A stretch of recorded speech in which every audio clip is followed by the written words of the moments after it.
अस्सलाम वालेकुम। आज के लेक्चर में हम पार्ट्स ऑफ स्पीच को ब्रीफली डिस्कस करेंगे, एक एक पार्ट को ब्रीफली देखेंगे हम। इससे पिछले लेक्चर में हमने सेंटेंसेस पढ़े थे, सेंटेंसेस होते क्या हैं और सेंटेंस की डेफिनेशन क्या होती है। जो हमने उसकी डेफिनेशन देखी उसके मुताबिक था कि जी सेंटेंस इज़ अ कम्बिनेशन और कलेक्शन ऑफ वर्ड्स। तो हमने वर्ड्स पढ़े कि वर्ड्स क्या होता है। उसके बाद हमने फ्रेजेस देखी, उसके बाद हमने क्लासेस पढ़ी, इंडिपेंडेंट क्लास क्या होती है, डिपेंडेंट क्लास क्या होती है। उसके बाद सेंटेंसेस को हमने दो कैटेगरीज़ के साथ देखा, एक उसके फंक्शन के हिसाब से, एक उसके स्ट्रक्चर के हिसाब से। फंक्शन के हिसाब से उसकी हमने 4 फर्दर कैटेगरीज़ देखी, जिनमें हमारे पास डेक्लरेटिव सेंटेंसेस आते थे, उसके साथ साथ हमारे पास इंट्रोगेटिव सेंटेंसेस आते थे, साथ ही हमने इम्पेरेटिव और एक्सक्लेमेटरी सेंटेंसेस को भी पढ़ा।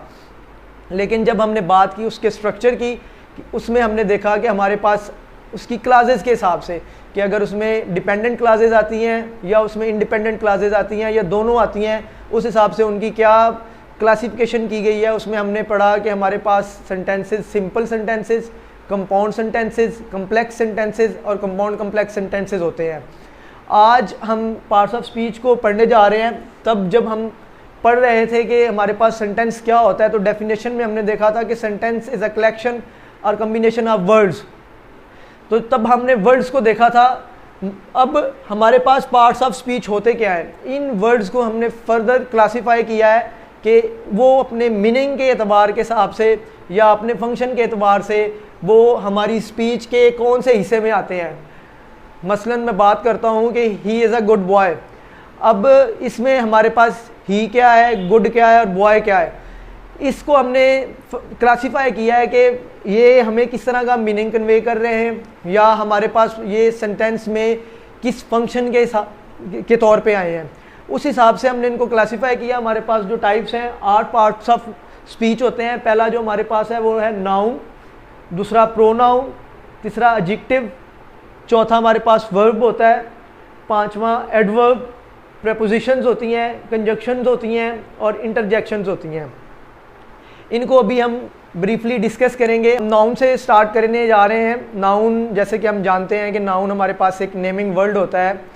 किसका नेम होता है? वो किसी भी पर्सन, प्लेस, थिंग या एनिमल का नाम होता है। किसी भी इस तरह के नाम को हम नाउन बोलते हैं, वो नाउन की कैटेगरी में आएगा। मैं बात करता हूँ कि Aslam is a good boy. तो अब यहाँ पे असलम किसी का नाम है, किसी शख्स का नाम है, तो असलम हमारे पास नाउन होगा। मैं कहता हूँ कि Minar Pakistan is a good place to visit, तो मीनार पाकिस्तान हमारे पास एक प्लेस है जिसको हम देख सकते हैं, तो वो भी हमारे पास नाउन की कैटेगरी में आएगा। अब अगर हम बात करते हैं थिंग्स की, तो थिंग्स हमारे पास 2 तरह की होती हैं। एक हमारे पास नॉन लिविंग थिंग्स होती हैं और एक हमारे पास परसीव थिंग्स होती हैं। नॉन लिविंग थिंग्स में अगर बात करते हैं हम, तो मैं जैसे कि बात करता हूँ, मेरे हाथ में एक कलम है, तो कलम हमारे पास एक नॉन लिविंग थिंग है, लेकिन इस कलम की एक सेल्फ फिजिकल एग्जिस्टेंस है। ये कलम कोई ना कोई चीज़ है जिसको मैं देख सकता हूँ, टच कर सकता हूँ। अगर हम बात करते हैं परसीव थिंग्स की, तो परसीव थिंग्स हमारे पास वो थिंग्स होती हैं जिनकी कोई फिजिकल एग्जिस्टेंस नहीं होती। उनको हम सिर्फ सेंस कर सकते हैं, महसूस कर सकते हैं। जो हमारी 5 सेंसेस हैं, उनके थ्रू हम उनको देख नहीं सकते, छू नहीं सकते, ना उनको हम चख सकते हैं। मतलब हमारी जो 5 सेंसेस हैं, उनके थ्रू हम उनको जो है ना वो आइडेंटिफाई नहीं कर सकते, लेकिन उनको हम सेंस कर सकते हैं। जैसे कि अगर हम मिसाल के तौर पे बात करते हैं सच्चाई, ट्रुथ, तो ट्रुथ एक ऐसी चीज़ है जिसको हम ना तो देख सकते हैं, ना ही हम सुन सकते हैं। सुनने को क्या होगा? सुनने को एक वॉइस होएगी। वॉइस मतलब किसी की आवाज़ होएगी, उस आवाज़ को हम सुन सकते हैं। ट्रुथ इटसेल्फ हम नहीं सुन सकते।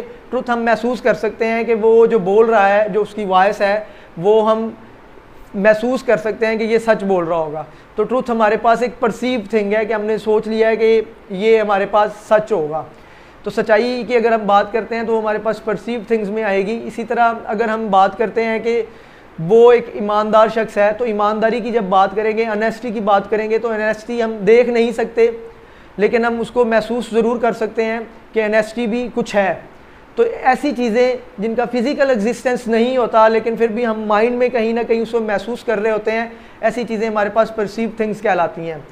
इसको मज़ीद हम एक एग्जांपल के साथ क्लैरिफाई कर लेते हैं। अगर मैं बात करता हूँ कि वो रो रहा है, तो अब रोना उसका हम सेंस मतलब देख सकते हैं, उसके आंसू देख के हमें पता चल जाएगा कि वो रो रहा है। लेकिन अगर मैं बात करता हूँ उसकी कि वो दुखी है और वो दुख से रो रहा है, तो इट्सेल्फ दुख जो हमारे पास है, ग्रीफ जिसको बोलते हैं, वो हमारे पास अब हम महसूस कर सकते हैं, उसको हम देख नहीं सकते कि वो दुख क्या है उसका। हम बस ये सोचेंगे, वो हमारा जो है ना वो कॉन्शियसनेस में हम कहीं ना कहीं हम सोचेंगे कि वो दुखी है। अगर हम इसी तरह एक और बात करते हैं कि वो एक बच्चा है, तो बच्चा हम जो है वो देख सकते हैं कि अपनी आंखों के साथ कि वो एक बच्चा है। लेकिन अगर हम बात करते हैं चाइल्डहुड की, तो चाइल्डहुड एक स्टेट है, उस स्टेट को हम देख नहीं सकते लेकिन उसको फील ज़रूर किया जा सकता है, तो वो हमारी परसीव थिंग्स हैं। तो ऐसी चीज़ें जिनको हम देख नहीं सकते या जिनकी फ़िज़िकल एग्जिस्टेंस नहीं होती, वो परसीव थिंग्स में आती हैं। और ये जो परसीव थिंग्स होती हैं, ये हमारी एब्स्ट्रैक्ट नाउन्स कहलाते हैं। जितनी भी हमारी परसीव थिंग्स होंगी वो सारे के सारे एब्स्ट्रैक्ट नाउन्स कहलाएंगे।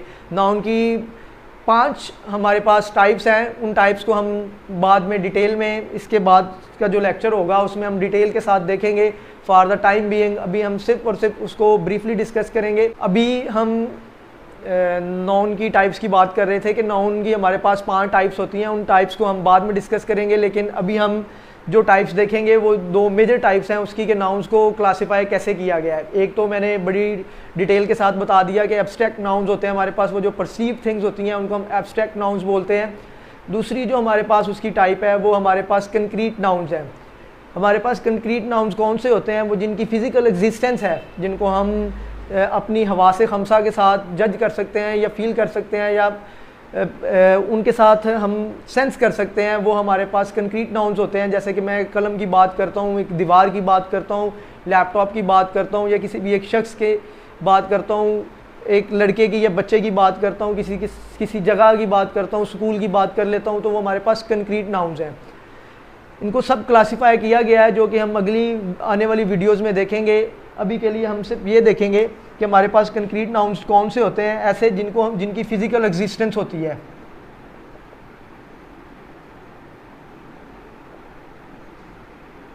और हमारे पास एब्स्ट्रैक्ट नाउन्स कौन से होते हैं, ऐसे नाउन्स हमारे पास जिनकी कोई फ़िज़िकल एग्जिस्टेंस नहीं होती।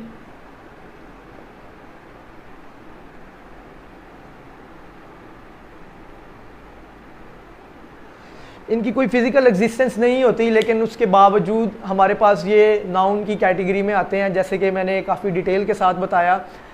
उसके बाद अब हम देखने जा रहे हैं प्रोनाउंस। प्रोनाउंस बेसिकली क्या होते हैं? जैसे कि इसके नाम में नाउन आ रहा है, तो हमारे जहन में आता होगा कहीं ना कहीं ये नाउन के साथ मुताबिकत रखता होगा या उसके साथ कोई इसका लेना देना होगा।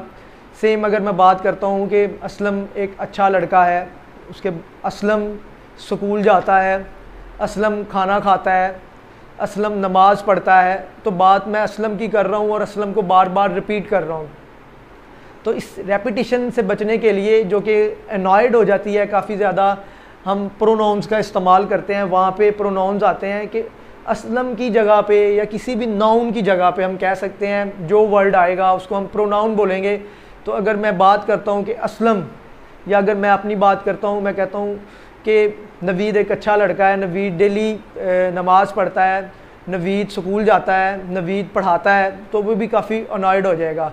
अगर मैं बात करता हूँ कि नवीद एक अच्छा लड़का है, अगर मैं अपनी ही बात कर रहा हूँ तो मैं डेली नमाज़ पढ़ता हूँ, मैं स्कूल जाता हूँ, मैं खाना खाता हूँ, तो यहाँ पे प्रोनाउंस आ जाते हैं। तो उस रेपिटिशन को अवॉइड करने के लिए हम प्रोनाउंस का इस्तेमाल करते हैं। तो प्रोनाउंस हमारे पास ऐसे वर्ड्स होते हैं जो कि नाउन्स की जगह पे इस्तेमाल होते हैं।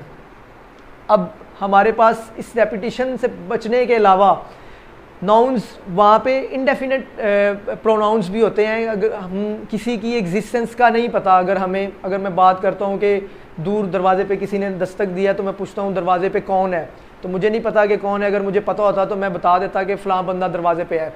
मैं पूछता हूँ कि दरवाज़ा किसने नॉक किया, या क्लास में अगर मैं जाता हूँ तो क्लास में बच्चे शोर मचा रहे हैं, तो मैं पूछूंगा कि कौन कौन शोर मचा रहा था, तो हु आ जाएगा। तो इस तरह के वर्ड्स भी प्रोनाउंस की ही कैटेगरीज में आते हैं। अगर हम एग्जांपल्स की बात करते हैं तो आई, वी, यू, ही, समवन, कोई भी बच्चा जो है ना वो अगर क्लास में शोर कर रहा है तो मैं बाहर खड़ा हूँ तो मैं कहूँगा कोई क्लास में शोर मचा रहा है, तो someone is there who is making the noises, ये मैं कहूँगा। इसी तरह अगर हम बात करते हैं एनीबॉडी, हु, व्हाट, तो ये भी हमारे पास प्रोनाउंस की ही कैटेगरीज में आते हैं, जिनसे हम अपने नाउन को लिंक करते हैं और ये नाउन का ही बता रहे होते हैं। अगर मैं बात करता हूँ व्हाट या हु की, तो मैं पूछता हूँ कि हु इज़ देयर, तो अब अगर मुझे उसका नाम पता होता तो मैं नाम ले देता उसका। अब चूंकि मुझे उसका नाम नहीं पता था तो मैंने उसके नाम की जगह पे हु का इस्तेमाल किया। तो क्योंकि नाम हमारे पास, जैसे कि हमने बताया कि किसी भी शख्स का नाम हमारे पास नाउन कहलाता है, तो जब मैं नाउन की जगह पे कोई ना कोई वर्ड इस्तेमाल कर रहा हूँगा तो वो डेफिनेटली हमारे पास प्रोनाउन होगा। प्रोनाउंस की सब क्लासिफाइड टाइप्स हैं जो कि हम नाउन के अलहदा चैप्टर में देखेंगे।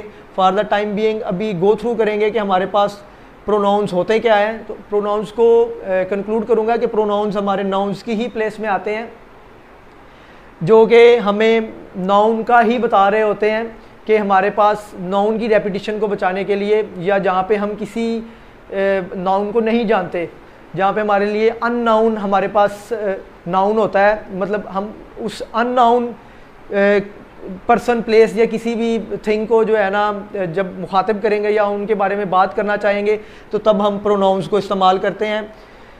इसके बाद प्रोनाउंस के बाद हमारे पास एडजेक्टिव्स आ जाते हैं। एडजेक्टिव्स हमारे पास बेसिकली, अगर मैं बात करता हूँ कि ये एक कलम है तो दिस इज़ अ पेन मैं कह देता हूँ, लेकिन मैं कहता हूँ कि this is a beautiful pen. तो अब यहाँ पे मैंने एक वर्ड ऐड कर दिया है ब्यूटीफुल। तो ये ब्यूटीफुल बेसिकली मुझे क्या बता रहा है, ये पेन की ही मुझे क्वालिटी बता रहा है कि पेन एक अच्छा है या खूबसूरत है। तो क्योंकि ये हमारे नाउन, पेन अब हमारे पास नाउन है तो वो नाउन की ही क्वालिटी बता रहा है। तो ऐसे वर्ड्स जो कि हमारे पास नाउन या प्रोनाउन की क्वालिटी बताते हैं, उन वर्ड्स को हम एडजेक्टिव्स बोलते हैं। एडजेक्टिव्स हमारे पास, इसकी डेफिनेशन अगर देखते हैं तो मॉडिफाइज अ नाउन और प्रोनाउन। हमारे पास एडजेक्टिव्स जो हैं वो बेसिकली नाउन या प्रोनाउन की हमारे पास खासियत को बता रहे होते हैं कि वो हमारे पास क्वालिटी में क्या है और क्वांटिटी में क्या है, ये भी एडजेक्टिव्स बताते होते हैं।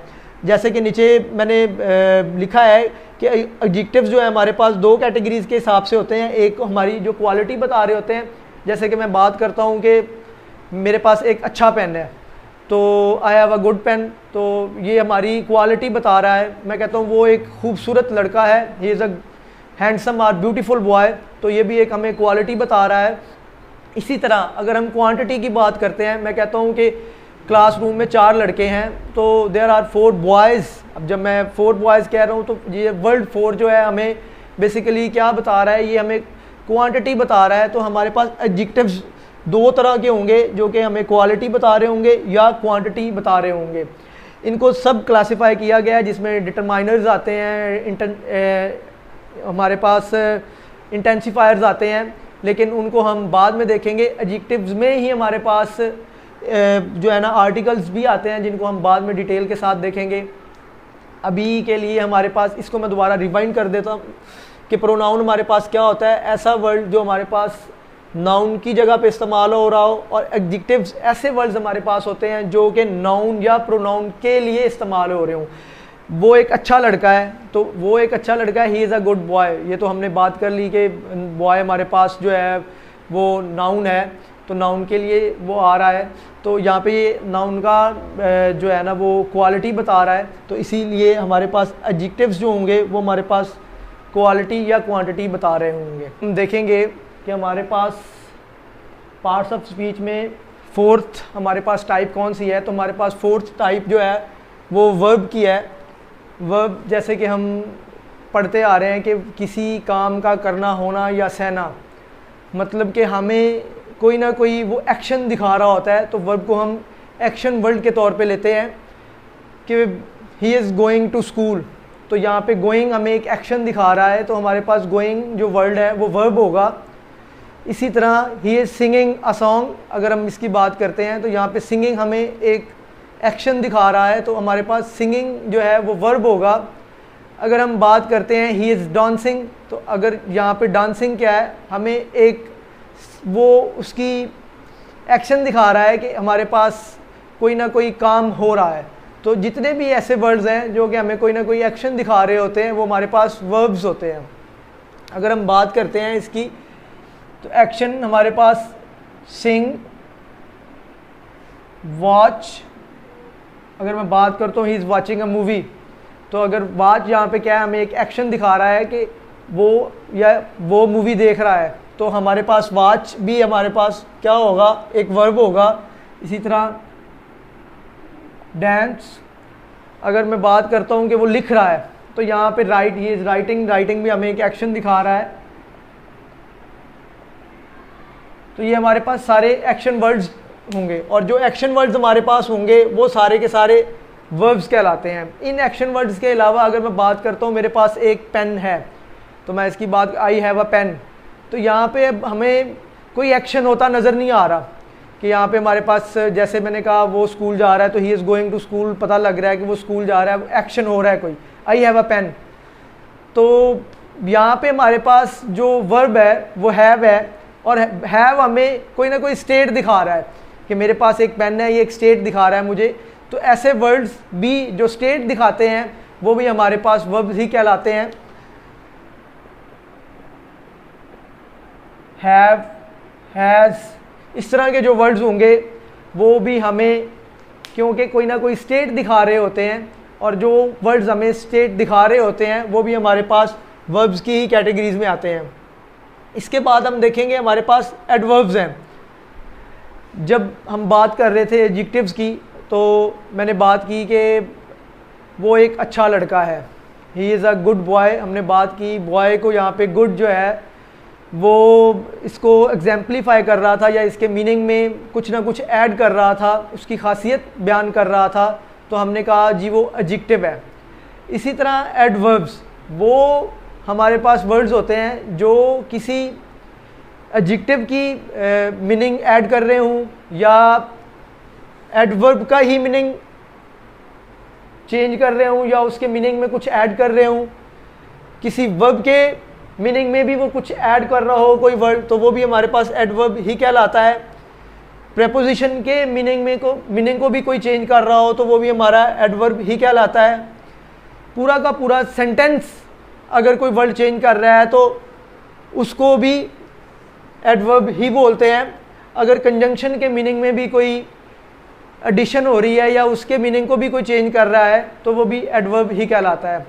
अगर बात करते हैं उसी एग्जांपल की कि he is a good boy, तो यहाँ पे अगर हम बात करते हैं गुड की, तो गुड हमारे पास एडजेक्टिव है, और अगर मैं बात करता हूँ he is a very good boy, तो यहाँ पे अब गुड के मीनिंग को जो चेंज कर रहा है वो है वेरी, तो वो वेरी वर्ड जो होगा हमारा वो एडवर्ब होगा। He is a very good boy, यहाँ पे बॉय हमारे पास नाउन है, नाउन के मीनिंग को जो चेंज कर रहा है वो एडजेक्टिव है, और जो एडजेक्टिव को चेंज कर रहा है या एडजेक्टिव के मानी को ऐड कर रहा है वो हमारे पास एडवर्ब होगा। इसी तरह अगर मैं बात करता हूँ generally I don't go to watch movies, मैं आमतौर पर मूवी देखने नहीं जाता, तो यहाँ पे जो वर्ड जर्नली है वो पूरे सेंटेंस के मीनिंग को चेंज कर रहा है, तो ये जर्नली हमारे पास एक एडवर्ब होगा। इसी तरह अगर मैं बात करता हूँ he is a very very good boy, अगर इसकी बात करता हूँ तो यहाँ पे he is a very very good boy, very हमारे पास एडवर्ब आ गया, और जो इसके बाद हमारे पास एक वर्ड वेरी आएगा वो हमारे पास क्या कहलाएगा, वो भी एडवर्ब ही कहलाएगा। और एक एडवर्ब के मीनिंग को भी चेंज कर सकता है या उसके मीनिंग में कुछ ऐड कर सकता है। यही हमने यहाँ पे पढ़ा कि एक एडवर्ब जो है वो एडवर्ब के मीनिंग को भी मॉडिफाई कर सकता है। इसी तरह हमने देखा कि एक एडवर्ब वर्ब के मीनिंग को भी मॉडिफाई कर सकता है। अगर मैं बात करता हूँ कि ही सिंग्स नाइसली, वो अच्छा गाता है, तो यहाँ पे जो वर्ड नाइसली है वो हमारे वर्ब के मीनिंग को मॉडिफाई कर रहा है और वो हमारा एडवर्ब होगा। मज़ीद जो इसकी कैटेगरीज़ हैं, जिस तरह हमारे पास एडवर्ब्स ऑफ मैनर्स होते हैं, एडवर्ब्स ऑफ प्लेस होते हैं, मज़ीद भी इसकी टाइप्स हैं, वो सारी हम एडवर्ब्स के चैप्टर में अलग से डिटेल में पढ़ेंगे। आगे हमारे पास आ जाती हैं प्रेपोजिशंस। प्रेपोजिशंस हमारे पास ऐसे वर्ड्स हैं जो कि हमें पोजीशन बता रहे होते हैं। मैं बात करता हूँ he is lying on the bed, तो अब मुझे पोजीशन बताई जा रही है और पोजीशन जो बता रहा है वर्ड वो है ऑन, तो ऑन हमारे पास प्रेपोजिशन होगा। अगर glass is placed on the table, तो अगर मैं इसकी बात करता हूँ तो यहाँ पे भी ऑन हमें पोजीशन बता रहा है, तो ये पोजीशन वर्ड है जो कि हमें एक नाउन की पोजीशन बता रहा है, तो ये भी हमारे पास प्रेपोजिशन ही में आएगा। अगर हम बात करते हैं कि प्रेपोजिशन से पहले जो आने वर्ड्स होते हैं उनमें हमारे पास नाउन है कि प्रेपोजिशन से पहले कोई ना कोई नाउन आ सकता है, प्रेपोजिशन से पहले कोई ना कोई प्रोनाउन आ सकता है, प्रेपोजिशन से पहले कोई ना कोई एडजेक्टिव आ सकता है, प्रेपोजिशन से पहले कोई ना कोई एडवर्ब आ सकता है। इसी तरह प्रेपोजिशन के बाद आने वाले जो हमारे पास वर्ड्स होंगे उनमें क्या होगा, हमारे पास कोई नाउन आ सकता है, कोई प्रोनाउन आ सकता है, जेरेंड आ सकता है। वर्ब जब मैं पढ़ा रहा था तो वर्ब में ये वाली चीज़ डिस्कस नहीं की। ऐसे वर्ब्स जिनका हम प्रेजेंट पार्टिसिपल बना देते हैं। प्रेजेंट पार्टिसिपल मींस कि अगर मैं इस तरह बात करता हूँ कि सिंग है तो सिंग से सिंगिंग कर देता हूँ, लेकिन सिंगिंग जो है वो हमारा एज आ नाउन यूज़ हो रहा हो तो ऐसे वर्ड्स को हम जेरेंड बोलते हैं। अब ही सिंग्स नाइसली जैसे बात की कि वो अच्छा गाता है, लेकिन अगर मैं कह दूँ कि सिंगिंग इज़ माई हॉबी, तो यहाँ पे सिंगिंग एज आ नाउन इस्तेमाल हो रहा है और सिंगिंग जो है वो यहाँ पे जेरेंड होगा। इसी तरह नाउन फ्रेज या नाउन क्लास के बाद प्रेपोजिशन के बाद नाउन फ्रेज या नाउन क्लास भी आ सकती है। बेसिकली अगर मैं बात करता हूँ वो मेरे साथ खड़ा है, तो यहाँ पे साथ खड़ा होना बिसाइड्स ये भी हमारे पास एक प्रेपोजिशन होगी। वो छत पर है, he is on the roof, वो कमरे के नीचे है या वो टेबल के नीचे है। बिलो यहाँ पे आ जाएगा, वो कमरे में है, he is in the room, यहाँ पे इन आ जाएगा। तो ये इस तरह के जितने भी वर्ड्स जो कि हमें पोजीशन बता रहे होते हैं वो सारे के सारे हमारे प्रेपोजिशंस होती हैं। इसके बाद हमारे पास आ जाती हैं कंजंक्शंस। कंजंक्शंस हमारे पास ऐसे वर्ड्स होते हैं जो कि हमें आप इसके नाम से ही देख सकते हैं। जंक्शन, जंक्शन किसको हम कहते हैं? जंक्शन हमारे पास बेसिकली जहाँ पे दो या दो से ज़्यादा चीज़ें मिल रही होती हैं उसको हम जंक्शन बोलते हैं। तो इसके मतलब यहाँ पे इसके इससे ही अंदाज़ा हो रहा है कि कंजंक्शन हमारे पास क्या होगा, जहाँ पे कुछ ना कुछ मिल रहा होगा। तो कंजंक्शन हमारे पास ऐसे वर्ड्स होते हैं जो कि हमें ज्वाइन करवा रहे होते हैं कि इनको वर्ड्स को, दो वर्ड्स को आपस में ज्वाइन करवा देंगे, फ्रेजेस को ज्वाइन करवाते हैं, क्लास टू क्लास ज्वाइन करवाते हैं, या पूरा का पूरा सेंटेंस दूसरे सेंटेंस के साथ ज्वाइन करवा सकते हैं। इससे पिछले लेक्चर में जैसे हमने पढ़ा, जहाँ पे हमने डिपेंडेंट और इंडिपेंडेंट क्लासेस देखी, वहाँ पे हमने देखा कि I was going to school and he was playing cricket. यहाँ पे दो इंडिपेंडेंट क्लासेस थी जहाँ जिनको हमने एंड के साथ जोड़ दिया था। दोनों इंडिपेंडेंट क्लासेस हमारे पास सेंटेंस के तौर पे थी। एक independent class as a sentence जो है वो स्टेट कर सकती है। इसी तरह दो इंडिपेंडेंट क्लासेस को हमने एंड के साथ ज्वाइन किया था और दोनों सेंटेंसेस एंड के साथ ज्वाइन किए, तो यहाँ पे एंड हमारे पास क्या था, एक कंजंक्शन था, तो ये कोऑर्डिनेटिंग कंजंक्शन के तौर पे आया था। इसी तरह दूसरी जो हमने कम्प्लेक्स सेंटेंसेस में मिसाल ली थी वो ये थी कि while I was playing cricket और ही वॉज स्टडीइंग।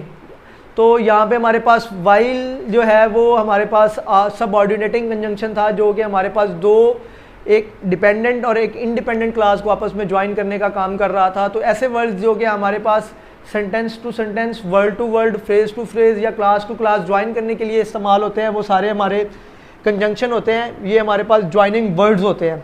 कंजंक्शंस भी हमारे पास दो तरह की होती हैं। एक हमारे पास विद कोरिलेटिव्स कंजंक्शंस होती हैं, जैसे कि हमारे पास हम बात कर सकते हैं नेदर नॉर।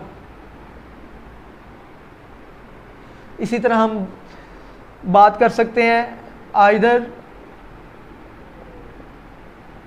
और। एक और एग्जांपल भी ले सकते हैं जिसमें है वो नो सूनर देन। तो ऐसी कंजंक्शंस जो कि पेयर में आती हैं हमारे पास, वो हमारे पास कंजंक्शंस विद कोरिलेटिव्स कहलाती हैं। हमारे पास कंजंक्शंस विदाउट कोरिलेटिव्स भी होती हैं, जो हमारे पास सिंपल एंड, बट, इस तरह की हैं, वो सारी हमारे पास कंजंक्शंस विदाउट को रिलेटिव्स हैं।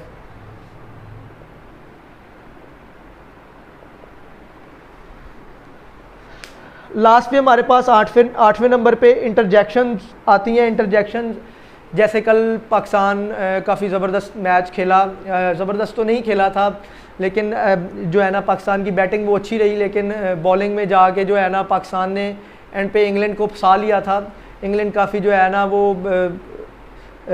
हारने वाली पोजीशन में आ गया था, लेकिन उसके बाद एक ओवर हुआ जिसमें मार खा ली मोहम्मद हसनैन ने बॉलिंग करते हुए। एक ही ओवर में 20 से ज़्यादा रन दे दिए। तो जब बंदा वो देख रहा होगा तो वो बंदा जो है ना अपने इमोशंस या फीलिंग्स को जो जाहिर करता है तो वो कहता होगा शिट यार ये इसने क्या कर दिया। तो जो इस तरह के वर्ड्स होंगे वो हमारे पास जो कोई ना कोई फीलिंग या इमोशन को दिखा रहे होते हैं तो वो हमारे पास इंटरजेक्शंस कहलाते हैं। अब इसी तरह जब वो पाकिस्तान मैच जीत गया तो सारों ने कहा होगा यस, तो वो जो वर्ड यस है तो वो भी हमारे पास इंटरजेक्शन ही है, या हम कहते हैं वाओ क्या खूबसूरत मंज़र था। तो मैं अगर कहीं भी कोई नॉर्दर्न एरियाज़ में घूमने जाता हूँ तो मैं वहाँ पे देखता हूँ बड़ा ज़बरदस्त एक सीन होता है तो मैं कहता हूँ वाओ क्या ज़बरदस्त खूबसूरती है। तो ये जो वर्ड वाओ होगा वो भी हमारे पास इंटरजेक्शन ही होगा। अगर हम कहीं पे अफसोस करते हैं तो हम बोलते हैं अल्लास, तो ये अल्लास का जो वर्ड होगा ये भी हमारे पास इंटरजेक्शन में ही आएगा। ये हमारे पास वर्ड्स भी हो सकते हैं, एक्सप्रेशंस भी हो सकती हैं। ये हमारे पास बेसिकली फीलिंग्स और हमारे इमोशंस को जो है वो रिप्रेजेंट कर रही होती हैं। ऐसे सारे वर्ड्स जो कि हमारे इमोशंस या फीलिंग्स को रिप्रेजेंट कर रहे होते हैं वो इंटरजेक्शंस होती हैं। अभी आज के लेक्चर को कंक्लूड करना चाहूँगा, उससे पहले मैं रिवाइंड कर दूँगा हमने आज क्या क्या पढ़ा। हमने सबसे पहले नाउन्स देखे। नाउन्स में हमने देखा कि हमारे पास नाउन जो है वो नेमिंग वर्ड होता है, उसमें हमने दो तरह की कैटेगरीज पढ़ी। उसकी जो बाकी टाइप्स हैं वो हम नाउन्स के चैप्टर में डिटेल के साथ देखेंगे। जो दो कैटेगरीज पढ़ी या मेजर दो कैटेगरीज में हमने नाउन्स को डिवाइड किया हुआ है वो है एक एब्स्ट्रैक्ट नाउन्स है और एक कंक्रीट नाउन्स है। ऐसे नाउन्स जिनकी हमारी फिज़िकल उनकी एग्जिस्टेंस है, ऐसे नाउन्स जो हैं वो हमारे पास कंक्रीट नाउन्स कहलाते हैं। लेकिन ऐसे नाउन्स जिनकी फ़िज़िकल एग्जिस्टेंस कोई नहीं है लेकिन हम उनको फील कर सकते हैं वो हमारे पास एब्स्ट्रैक्ट नाउन्स होते हैं या एब्स्ट्रैक्ट नाउन्स की कैटेगरी में आते हैं। उसके बाद हमने प्रोनाउंस पढ़े। प्रोनाउंस ऐसे वर्ड्स हैं जो कि हमारे नाउन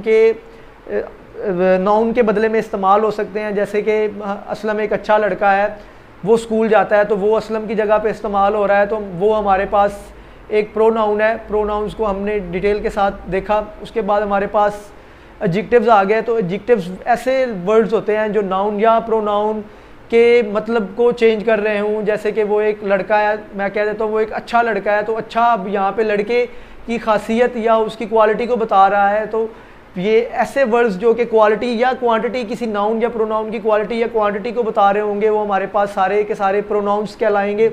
उसके बाद हमने देखा हमारे पास वर्ब्स आ जाते हैं। वर्ब्स जैसे कि हमने देखा वर्ब्स हमारे पास दो तरह के होते हैं। एक वो वर्ब्स जो हमें एक्शन दिखा रहे होते हैं जो हम शुरू से पढ़ते आ रहे हैं, और दूसरे वर्ब्स हमारे पास ऐसे जो कि कोई ना कोई स्टेट दिखा रहे होते हैं। तो जो वर्ड्स हमारे पास स्टेट दिखा रहे होते हैं वो भी हमारे पास वर्ब्स ही होते हैं।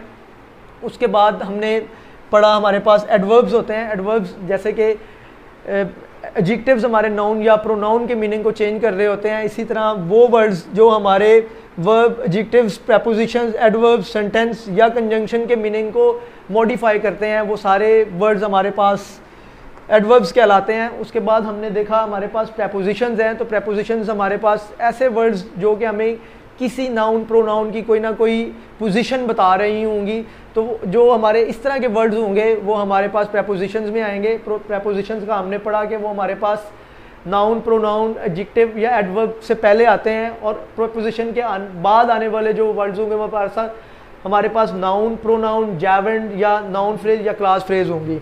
हमारे पास जो बेसिकली जो हमारा फार्मूला है वो ये है कि प्रेपोजिशन के बाद जो भी वर्ड आता है उसको हम ऑब्जेक्ट ऑफ द सेंटेंस या ऑब्जेक्ट कंसीडर कर रहे होते हैं। वो हम जब प्रेपोजिशन का चैप्टर देखेंगे तो तब हम डिटेल के साथ देखेंगे। उसके बाद हमने कंजंक्शन को पढ़ा। तो कंजंक्शन हमारे पास बेसिकली एक ज्वाइनिंग वर्ड होता है जो कि हमारे पास वर्ड को वर्ड के साथ ज्वाइन कर सकता है, फ्रेज को फ्रेज के साथ ज्वाइन कर सकता है, क्लास को क्लास के साथ ज्वाइन कर सकता है, या एक पूरे सेंटेंस को सेंटेंस के साथ ज्वाइन कर सकता है। इसमें कंजंक्शन में भी हमने देखा कंजंक्शन विद कोरिलेटिव्स और कंजंक्शन विद आउट कोरिलेटिव्स। उसके बाद हमने इंटरजेक्शंस देखी। इंटरजेक्शंस में हमने पढ़ा गया वो वर्ड्स जो हमारी फीलिंग्स को या हमारी इमोशंस को जाहिर करते हैं, वो सारे वर्ड्स हमारे पास इंटरजेक्शंस में आते हैं। आज का लेक्चर यहाँ पे कंक्लूड करते हैं। जो अगला लेक्चर होगा वो हम नाउन के साथ शुरू करेंगे और उसमें नाउन को हम डिटेल के साथ पढ़ेंगे, नाउन की सारी टाइप्स को भी डिटेल के साथ पढ़ेंगे। तब तक के लिए अल्लाह हाफिज़।